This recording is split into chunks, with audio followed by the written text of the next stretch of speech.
Hello everyone, welcome to an algebra tutorial video. We're going to be learning about how to multiply binomials together using kind of the distributive property.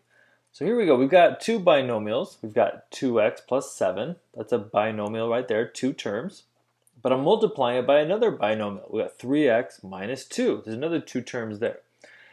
So we're going to use the distributive property, but here's how we need to think about multiplying. Just like we did in the previous video in this series, if I take a monomial multiplied by a binomial or a trinomial, we would distribute and everything would get multiplied. However, when I have multiple terms multiplied by another polynomial with multiple terms, essentially what I have to keep in mind is each term has to multiply each term in the other polynomial. So here's what I mean by that. This 2x right here, this term, has to multiply the 3x and the negative 2. But there's also a plus 7. There's another term. So that term also has to multiply the 3x and the minus 2. So there's going to be a lot to keep track of. And I'm going to use some arrows and think about it using the distributive property to help make sure I get all my multiplication done. So let's start with the 2x right here. So the 2x is going to multiply the 3x, and I'm going to get 2x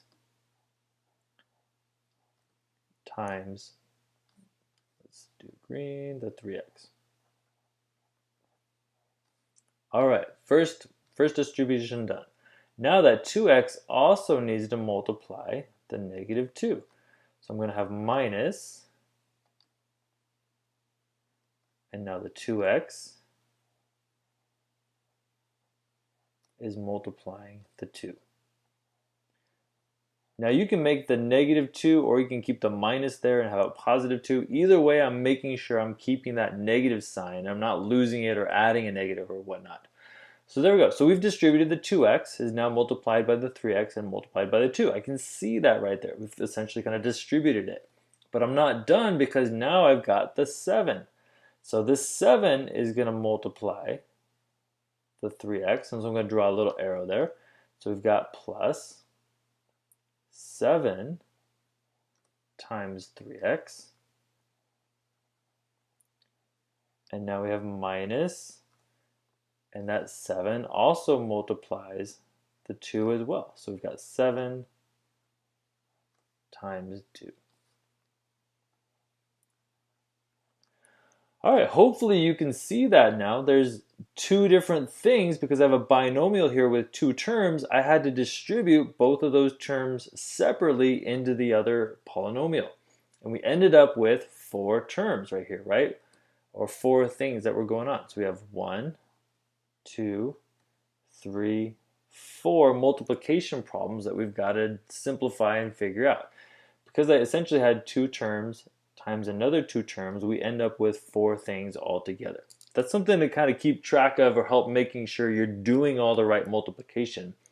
Later on, we'll do an example of taking a binomial with a trinomial, 2 terms times 3 terms, and we'll see we end up with 6 multiplication things to do altogether.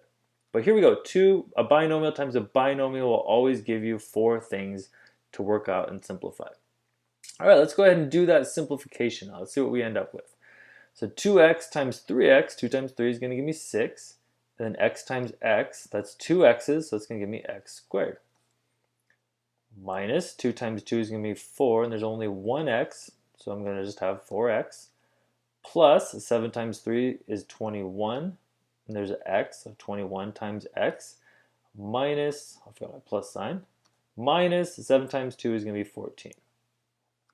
Now you may think we're done, but we always want to do a quick double check. Is there anything to simplify? I've got 6x squared, but look at this. I've got like terms. I've got a a minus 4x and a plus 21x. Those are like terms. So I can add those together.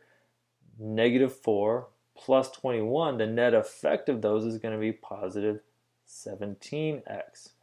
I still have my minus 14, and I still have my 6x squared.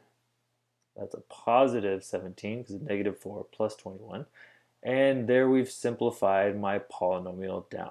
So we did a binomial multiplied by a binomial we had to deal with when we distributed 4 different multiplication problems. We did all those, but we saw that there were actually a couple terms that were like terms that we could add together and simplify down to this. So my final answer is a trinomial, 6x squared plus 17x minus 14. And there's an example of multiplying two binomials together using the distributive property. Now, this is a good example to base it off of, but you want to be able to do a problem like this. You want to practice these and be able to do them very easily to where you can just see 2x times 3x is 6x squared. 2x times negative 2 is going to be negative 4x. 7 times 3x is going to be 21x. 7 times negative 2 is negative 14. Add the middle terms, and hopefully you can get about 10 seconds, 15 seconds where you can mentally do a lot of this work here. But there you go. That's mathematically what is happening, and we can do this type of multiplication problem using the distributive property.